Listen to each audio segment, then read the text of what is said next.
میرے نبی صلی اللہ علیہ وسلم نے فرمایا کہ ایمان سارے مسلمان ایک جسم کی طرح ہیں، اذا تداعى له عضو، یعنی جب اس کے جسم کے ایک عضو میں اگر درد آتا ہے تو سارا جسم اس کا درد محسوس کرتا ہے۔ ہم محسوس کریں، اپنے ان مسلمانوں کے ساتھ ہم رہیں، ان کے لیے دعائیں کریں، تہجد میں دعا کریں اور اپنے نمازوں میں دعا کریں، قنوت نازلہ کا اہتمام کریں۔ اللہ کے نبی صلی اللہ علیہ وسلم نے مکے میں پھنسے مسلمانوں کے لیے دعا کی، اللہم انجی عیاش ابن ربیعہ، اللہ کے نبی صلی اللہ علیہ وسلم نے دعا کی کہ اللہ فلاں صحابی کو، میرے فلاں مسلمان کو نجات دے دے، وہ مکے میں پھنسے ہوئے ہیں، ضعیف ہیں، کمزور ہیں، تو ہمارا فرض بنتا ہے کہ وہ مجبور مسلمان نہتے ہیں، آسمان سے ان پر مصیبتیں اور بمباری ہو رہی ہے، زمینی فوج ان سے لڑ رہی ہے اور وہ ہیں اللہ تعالیٰ کے بندے اور وہ اس کا شکار ہیں، تو ہمارا فرض بنتا ہے کہ ہم ان کے لیے دعائیں کریں، خاص کر قنوت نازلہ کا اہتمام کریں۔ میں آپ سے کہوں گا کہ آپ اپنے مساجد میں احساس دلائیں کہ ہم ان کے لیے دعا کریں۔ تو یہ بات تھی کہ پہلے تو ہم نے جانا کہ اس علاقے کی فضیلتیں کیا تھیں، اور اس بات پر یقین کریں، اللہ تبارک و تعالیٰ نے کہا اِنَّا لَنَنصُرُ رُسُلَنَا وَالَّذِينَ آمَنُوا فِي الْحَيَاةِ الدُّنْيَا وَيَوْمَ يَقُومُ الْأَشْهَادُ۔ اللہ تبارک و تعالیٰ کا فیصلہ ہے، اِنَّا لَنَنصُرُ رُسُلَنَا، بے شک ہم اپنے رسولوں کی مدد کریں گے، وَالَّذِينَ آمَنُوا، اور ان لوگوں کو بھی مدد کریں گے جو ایمان لائے۔ اللہ تبارک و تعالی ہمیشہ ایمان والوں کے ساتھ ہے، ان کو بے یار و مددگار نہیں چھوڑے گا۔ ویسے تو اللہ کے نبی صلی اللہ علیہ وسلم نے اس سرزمین کے بارے میں کہا ان الملائکہ، بے شک فرشتے اس ملک پر اپنے پر رحمت کے پر بچھائے ہوئے ہیں۔ یہ اللہ تبارک و تعالی کا فیصلہ ہے، اور جو کچھ ہوتا ہے وہ ایک ضروری نہیں ہے کہ اللہ تبارک و تعالیٰ کہتے ہیں کہ بعض چیزیں آزمائش کے طور پر اللہ تبارک و تعالیٰ کی طرف سے آتے ہیں اور پھر فوراً اللہ تبارک و تعالیٰ اس چیز کو بدل دیتے ہیں۔ جیسے اللہ تعالیٰ نے جب فرعون کا ذکر کیا تو کہا کہ فرعون کو ہم نے مٹا دیا اور وہاں کی ساری زمینوں کو کمزور جو مسلمان تھے بنی اسرائیل اس کو مالک بنا دیا۔ دوستو عزیزو، میری ماں اور بہنوں، ہمارا فرض بنتا ہے کہ ہم اس مقدس سرزمین پر جو کچھ ہو رہا ہے اس کے تعلق سے ہمارے اندر ایک طرح کا شعور پیدا کریں اور اس بات پر غور کریں کہ ہمارے اپنے مسلمان ہیں جو کلمہ گو ہیں، کلمہ پڑھتے ہیں، ہماری ذمہ داری بنتی ہے کہ ایک ہم اپنے ان چیزوں کو سن کر ہم وہاں جو کچھ ہو رہا ہے اس پر ہم اپنے طور سے کہیں کہ غلط ہو رہا ہے۔ وہاں جو کچھ بھی ہو رہا ہے پہلی چیز اس کو مانیں کہ وہاں غلط ہو رہا ہے، اور آپ اگر مانیں کہ وہاں یہ چیز غلط ہو رہی ہے تو اس چیز کو بھی آپ مانیں اس ملک کی جو لوگ تعاون کر رہے ہیں، پس پردہ جو ان کی پیٹھ پیچھے ان کا ساتھ دے رہے ہیں وہ بھی غلط ہیں، وہ بھی غلط ہیں۔ اور پھر آپ ان مسلمانوں کے لیے دعا کریں اور اللہ تبارک و تعالیٰ سے بار بار دعا کریں کہ اللہ تعالیٰ انہیں صبر عطا فرمائے، اللہ تبارک و تعالیٰ وہاں کے مسلمانوں کی غیبی امداد فرمائے، اللہ تبارک و تعالیٰ اس ملک میں مسلمانوں کی عزتوں، جانوں، مالوں کہ اللہ تبارک و تعالی حفاظت فرمائے۔ اے الہ العالمین، جتنے ہم مسلمان بیٹھے ہیں ہمارے ایمان میں تر و تازگی عطا فرما۔ اے الہ العالمین، ہم میں جو بیمار ہیں انہیں شفایابی عطا فرما، شفائے کلی عطا فرما۔ اے الہ العالمین، ہمارے جو مرحومین ہیں ان کی خبروں کو نور سے بھر دے۔ اے الہ العالمین، ہم میں بہت سارے ایسے ہیں جنہیں تکلیفیں ہیں جو تو بہتر جانتا ہے، ہم نہیں جانتے، جنہیں کچھ ایسی مصیبتیں ہیں، ایسی تکلیفیں ہیں۔ اے الہ العالمین، تو ہر ایک کی سنتا ہے، کمزوروں کی سن لے، بیماروں کی سن لے، تکلیفوں کو دور فرما۔ ہم میں سے جو قرض دار ہیں ان کے قرضوں کی ادائیگی کا ذریعہ فرما دے، جو ماں باپ اپنے نافرمان بچوں کو لے کر پریشان ہیں، اے الہ العالمین ان بچوں کو ماں باپ کا مطیع بنا دے، فرما بردار بنا دے۔ اے الہ العالمین، ہمارے جو بچے امتحانات لکھ رہے ہیں یا اللہ ان کے دلوں کو کھول دے، شرح صدر عطا فرما، اچھے نمبروں میں کامیاب ہونے کی انہیں توفیق عطا فرما۔ اے الہ العالمین، عالم اسلام کے تمام مسلمانوں پر رحم فرما۔ اے اللہ، جہاں جہاں مسلمان تیرے دین کی سر بلندی کے لیے لڑ رہے ہیں یا اللہ تو ان کا مددگار بن جا، حامی بن جا، ناصر بن جا۔ آمین۔ صدق اللہ العلی العظیم ونفعني وإياكم بالآيات والذكر الحكيم إنه تعالى جواد ملك كريم بالرؤوف الرحيم۔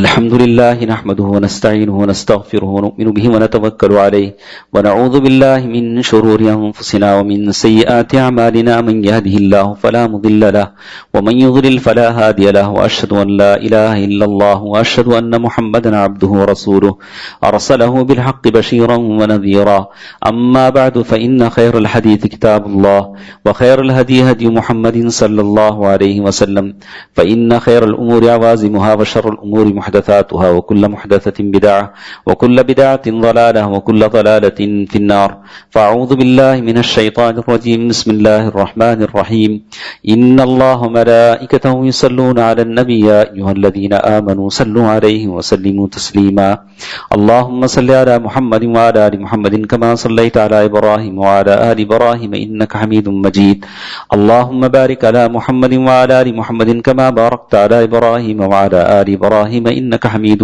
مجيد اذكروا الله يذكركم وادعوه يستجب لكم ولذكر الله تعالى وأولى وعز وجل وأتم وأهم وأكبر